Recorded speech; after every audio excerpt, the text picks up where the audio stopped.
Our next speaker tonight is going to talk to you a little bit about addiction of a different kind. She's a personal spouse of mine, Dr. Alison Sheasley.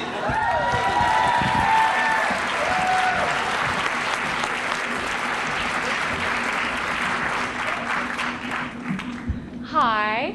Oh, wait. One second. Okay. Hi, I'm Dr. Alison Sheasley. I am a licensed professional counselor. I'm Robert's baby mama. And I am also a sugar addict. I know what you must be thinking.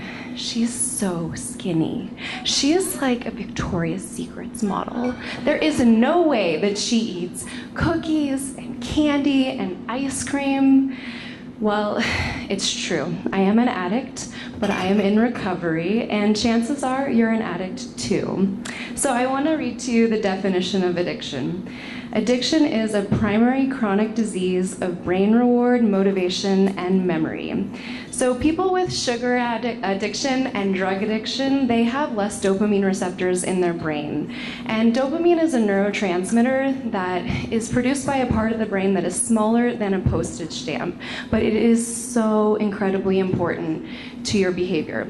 So basically, it makes you feel rewarded, which, okay, in terms of sugar addiction, what that means is you need to eat 20 M&Ms to feel as rewarded as somebody who has more dopamine in the brain. Maybe they only need to eat 5 M&Ms.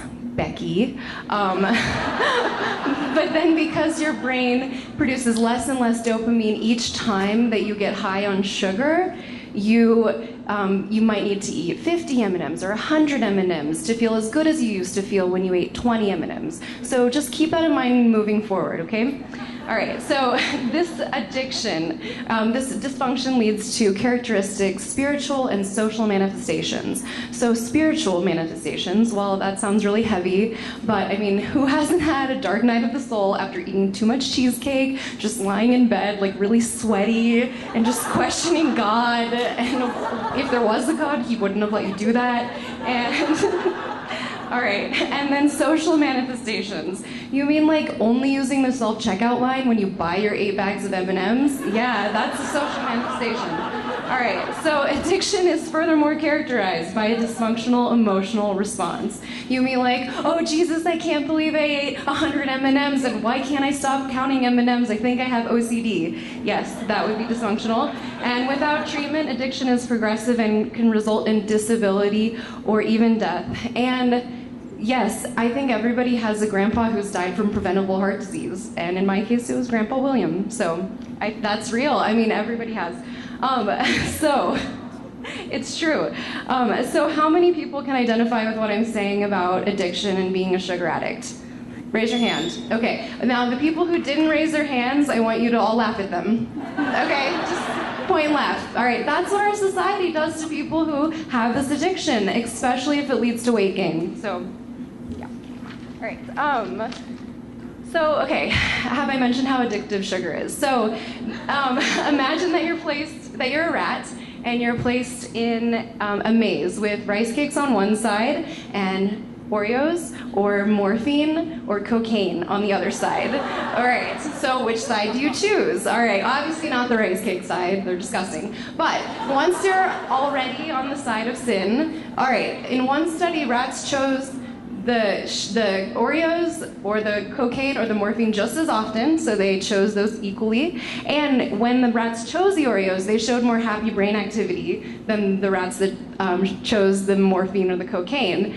And it's really interesting because the rats ate the Oreos just like we do, which they took the cookies apart and ate the frosting first. That's true.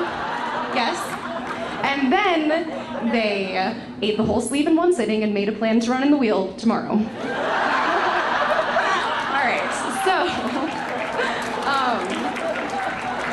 our food is filled with extremely addictive added sugar. It is in everything thanks to the food industry. Name a food, added sugar is in it, and that's not including the carbs that we eat, the processed carbs that turn basically into blood sugar immediately once you consume them.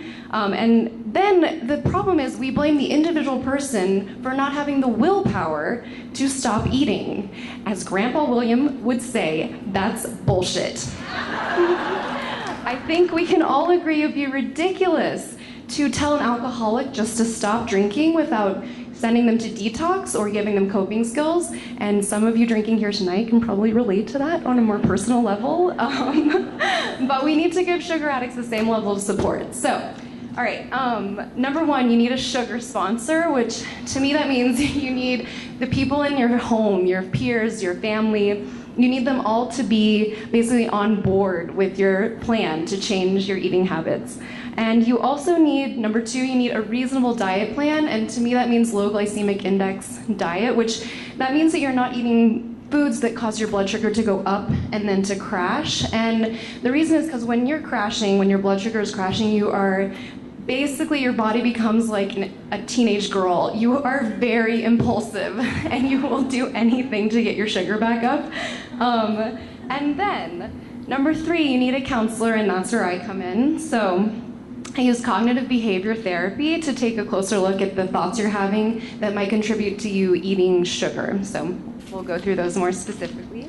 All right, so there is a trigger, there is a sabotaging thought, and then there is a reaction. So, say I ate a donut for breakfast when I was planning on having oatmeal or rice cakes or whatever. All right, so my sabotaging thought would be, well, I've really blown it, I might as well eat donuts the rest of the day. And then I would just camp out at Voodoo Donuts, all right? So that would be my reaction. And there are a million sabotaging thoughts. And some of those can include, I'm so tired, I deserve this, it's peach flavored, and the worst offender, it's organic. That will get you every time. That will get you every time, okay? And there are also a million rational responses to sabotaging thoughts. So, okay, for example, so many people have the sabotaging thought, that's just waste. Okay, somebody made these wonderful cookies and it would just be wasteful for me not to eat them. I mean, that's just wrong. There's children starving in Africa. All right, well, a rational response would be, if there are leftover cookies, they will either go to waste in the trash or in my body. And either way, they're wasted. And believe me, you're not FedExing those cookies to Africa, you're FedExing yourself diabetes.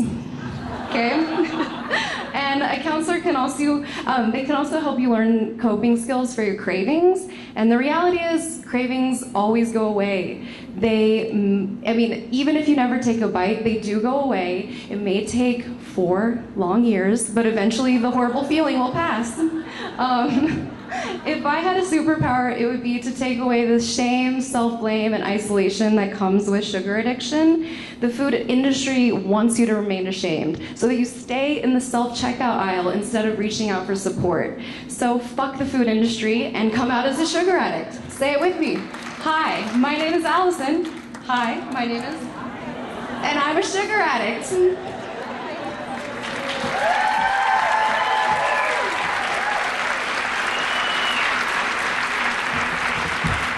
Dr. Alison Sheasley, everybody.